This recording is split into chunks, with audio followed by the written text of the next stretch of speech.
our Chancellor, Jim Malatras, with us today. We're grateful he's come to campus. We're talking about testing, surveillance testing. We've discussed a lot of issues with him. I'm going to let him talk to you.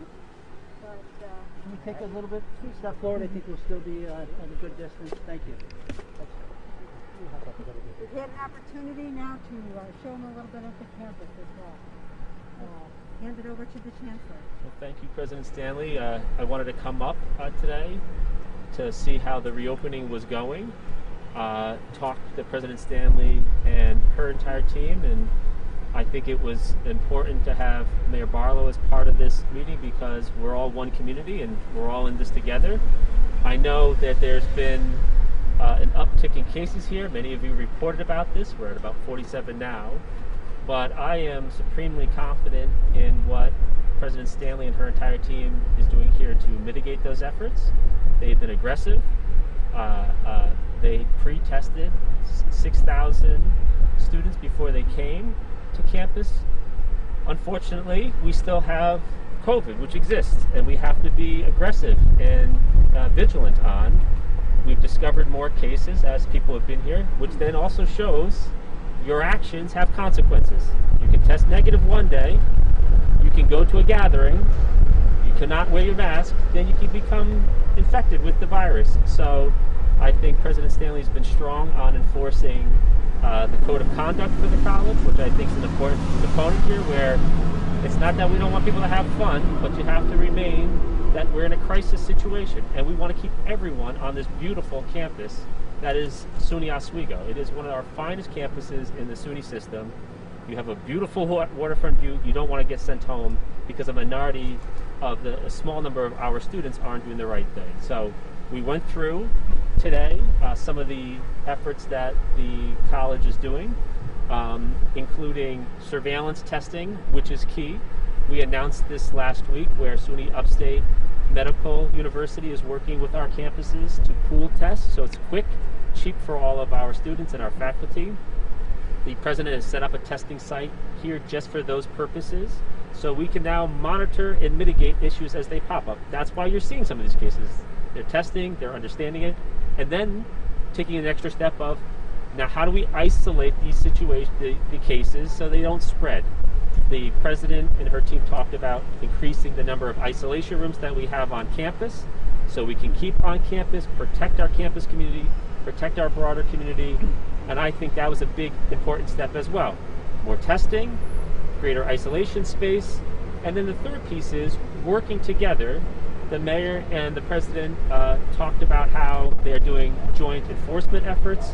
We're one community. I think that is going well. I think the relationship between the city police department and our university police department is paid dividends on keeping the amount of gatherings and larger gatherings and unofficial events that shouldn't be happening from happening. I think people are hearing that. But like all of this, when you hear that we have some cases, it's a wake-up call. It's a wake-up call that we have to remain vigilant and keep doing these things. But I'm confident in reviewing the plan with the president and her team, with the mayor. It's under control here. We have the testing in place. We have the isolation in place. If it does get to the point where you might have to take more mitigation efforts, they stand ready to do that, where students may have to change their behavior a little bit more online, but we'll cross that bridge when we get to it. But I am confident that we're going to keep our students here. They're going to thrive here, especially our seniors who want to remain on campus. I'm really proud about what the team has been able to do here. And President Stanley said it best. Many of the people who work on campus, whether you're in food services or if you're a faculty member or some other sector here, you're part of the larger Oswego community. You live in this community, you want to protect this community, and we want to protect you. So that joint effort has worked well. I thank the mayor for all of his support of SUNY and SUNY Oswego in particular, because that relationship for us is a critical element of making sure that we can still control the beast, which is COVID. I've talked about how fast this virus can spread, and you're seeing how fast this virus can spread in places like SUNY Oneonta. But after reviewing the plan today, I think we've got it under control. I'm confident that President Stanley and her team will do everything in their power to keep it under control. I think the testing and isolation will work. I think our partnership with the city will work. So we're confident that this is well handled, and now I'd like to turn it over to the mayor for a couple of words. Thank you. Thanks, Chancellor. First, I'd like to thank Chancellor Malatras for stopping in Oswego today. In his past life, he was a key part of ensuring that the Fitzpatrick nuclear power plant stayed open and kept Oswego up and running and moving forward. So he was a partner then, and he's a great partner now, and I'm happy for him and congratulate him on his new role. He said it best, and I'd like to thank city government's being a great partner in helping SUNY Oswego and the SUNY system control the situation here in the city of Oswego and on SUNY's campus. We've been a partner in conducting proactive outreach to off-campus residents when the students and faculty return for the semester, and if they live off campus, we actually sent the Oswego Police Department and some code enforcement officials door to door in Oswego neighborhoods, just informing them of our rules, expectations, and guidelines when it comes to mass gatherings, late night parties, and disruptions to try to prevent those mass gatherings from happening. We thought it was important to do it proactively and to lay it all out on the table first before we go with the enforcement mechanism, which we are of course willing to do, and in some rare cases actually do. So we did that effort when the students first came back. The first few weekends the students have been back, we've had more police officers, particularly Thursday nights, Friday nights, Saturday nights, to try to combat the mass gatherings and potential parties or celebrations off campus. That has worked really well, where we will actually stop the party from happening, or if we get word that maybe something is brewing earlier in the evening, we'll stop it from even beginning altogether, and that's obviously the preferred approach there, and we think that's working really well. Not only are students listening, but it assures the neighbors that we're on top of it and controlling the situation from that aspect as well. We then are also collecting names and information on students who are attending these mass gatherings, and we will share that. We have been sharing that with SUNY PD and the SUNY administration as well, just so we're aware of the activity and the behavior of certain students. And then secondly, we're assisting with wastewater testing. We started testing at both east and west side wastewater facilities here in the city back on June 3rd, and we've ramped that testing up now that the SUNY community has returned, and we're sharing our data and our sampling with SUNY as well as they do some of their own testing too. So we're working together on multiple fronts. I'm extremely pleased with the partnership we've had with President Stanley and her staff here at SUNY, and I look forward to continuing to partner moving forward to protect the Oswego community. But again, I think the Chancellor said it best, really no cause for alarm. We knew the reintroduction of the SUNY community into a city the size of Oswego, we would see a slight uptick in cases, right? So that was expected. The bottom line is it's controlled right now. We're tracing. We know we're quarantining those who need to be quarantined, and that's the key, and right now everything's working the way it should. All right, questions, please, for the group? Chancellor, for students who are on campus right now, should they be fearful that in a couple of weeks they might be sent home if cases keep going up? I would say this.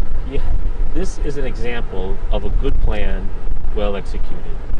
The SUNY Oswego plan was well thought out. It worked with the city to develop this plan, and now you're seeing it in execution. We're doing testing, wastewater and diagnostic testing, surveillance testing. We have the isolation facilities available. We've set up the environment for our students to be here, but also learn on campus and in a hybrid way. I would say there's no cause for alarm. We want to keep students here and operating. If there has to be some mitigation efforts taken, we will keep students here as much as we can. But we all have to remain vigilant, and we all have to continue to do the right thing and socially distance and wear our masks and not go to mass gatherings. As long as that's happening, we're all acting as one community, then I think we're going to have a highly successful remainder of the semester at SUNY Oswego and then into the future as well. So there's no cause for alarm right now. We have the cases. We understand where the cases have come from again. Students who tested negative and then became positive because it looks like, this is sort of not fully investigated yet, that's what the contact tracers and others are doing right now. That was a result of parties, but that's under control. So as long as this remains as it is now, even with some more uptick in cases, which you would expect, as the mayor and the president says, the more you test, sometimes you find out there's more cases, that we have a plan and we think students will remain here. I'm confident that we can keep the campus open for the entire semester. So the number of cases that you're seeing on campus, that was kind of expected?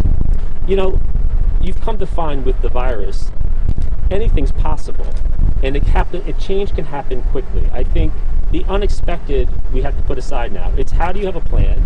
You know there's still cases in the country, right? We have, it's worse in some other parts of the country right now. In New York, luckily, we've had this under control now for many weeks, where it's under 1% positive. That's something we should applaud. But we also know that it can come back very quickly. If you're not complying with the mask order, if you're not social distancing, those things show that it works to keep the virus tame. If you don't do those things, it can get out of control really quickly. So right now on campus, we haven't had an uptick in cases. I think it's a reminder that we have to remain really on our toes about doing everything that we can to control the beast, and I think we can continue to do that as long as we keep following the social guidelines. Why did the state not require students to get tested before classes started? Well, I'm the chancellor who's now been here on my 9th or 10th day on the job.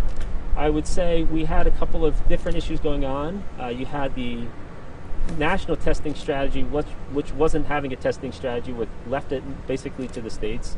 Luckily, the state of New York is doing a lot of testing now. We had to build our own capacity. If you remember correctly, in March, we had the ability to do 500 to 1,000 tests a day. We're now doing 100,000 tests a day. But we had to ramp that up in this state. Same thing goes with SUNY. It's SUNY.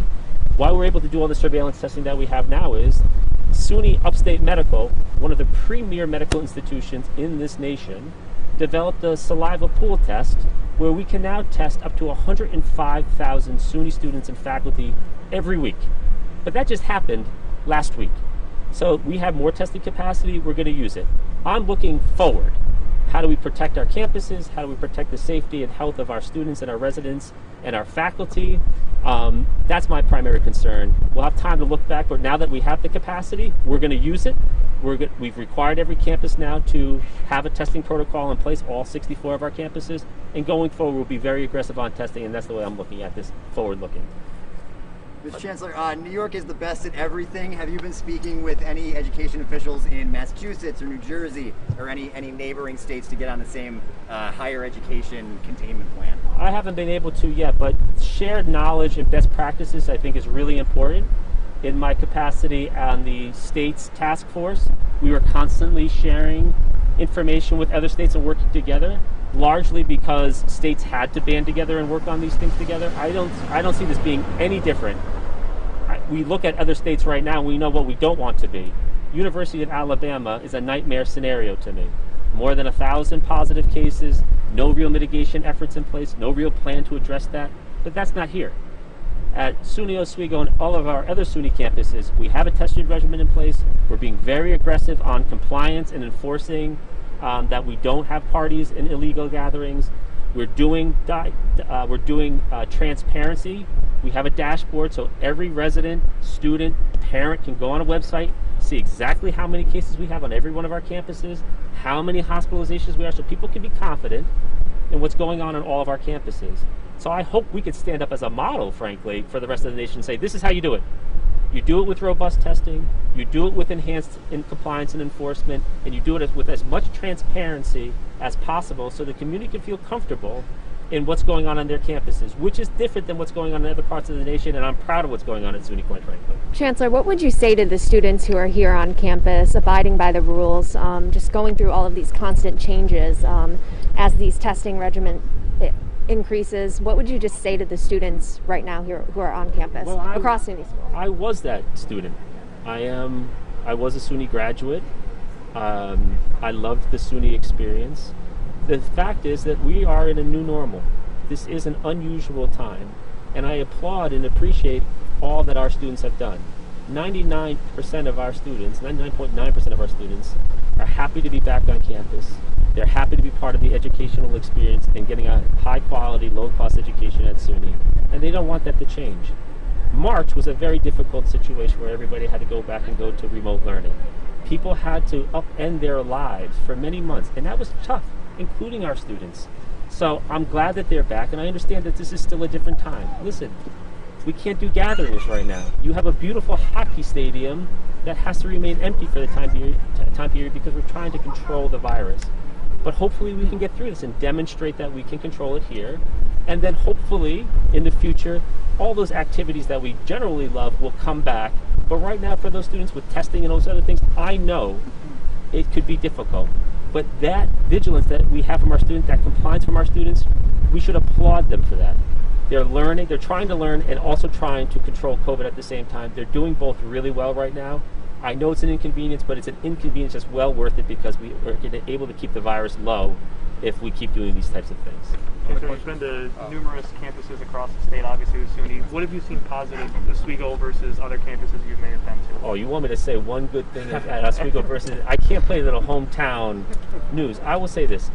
In every SUNY campus that I've been to, even the campuses that have had difficulties, everybody is united in the fact that they're happy to be back. Our students are among the best students that we have in the nation. We have beautiful campuses all across our state. It's a jewel what we have at SUNY, and I'm proud to be chancellor of such a great institution. There's no other institution like this. We are the largest public system of higher education in the nation, and we provide top-notch. Forget SUNY versus SUNY. I'll put a SUNY campus up, I'll put Oswego up against any other university system, public or private, and say, if you came to SUNY Oswego, you'll get a better education than anywhere else. If you go to any of our students, you'll get a better education than anywhere else. That's what I've seen so far. I've seen the resilience of our SUNY community of saying we can get through COVID and we can go back to what we do best, which is educating students to give them a great, bright future career. That's what I'm seeing. That's what our focus is. This piece is important because we want to demonstrate to the community that we can do both at the same time. All right, last question here. President Stanley, so should we meet the benchmark of 100 cases? I know per the Oswego Forward Plan there may be a directive for students to remain in their rooms. What can you tell me at this moment about how that might be enforced should we get to that point? How that might be enforced? Well, we're looking at how we might enforce it. We certainly know that technology might be an aid in all of this. We're not going to position people at your doorway if you're a student, but we are going to enlist you to help us understand where you've been and where you're going and how you're complying with what you need to comply with. I must say and reiterate what the Chancellor has said. Our students want to succeed. And I talk to students all day long, every day, and they really want the campus to stay up and running. They would be happy to take classes remote if that's the way it has to be up and running. But if you are in isolation or if you are in quarantine, they know also. Students are starting to get the message that this is a really important responsibility that they have to comply with what's necessary to contain and to lessen the spread of this disease on our campus and throughout our society. So we're going to be reinforcing that. It's a drumbeat that we're going to hit really hard. We're also going to look at ways to help us have an understanding of where our students are and what they're doing and help us tell them how they should help everyone else. President Stanley, do you know the difference between isolation and quarantine? Because we were wondering, because there's a number in isolation and then there's a number in quarantine. So quarantine is really designed to take a person out of society to protect the rest of society. We're waiting and seeing, is this person infected? They've been with someone who has the disease, and we want to see if we need to keep them separate from the rest of society at this point. So there's a specific period of time, and we're watching for that. It's a little bit different than isolation. Isolation is a medical opportunity here. We have someone who is away from society because they are infected, and they will be monitored medically, and we treat that individual differently because they do need medical attention at a different rate. All right, thank you very much. Thank you.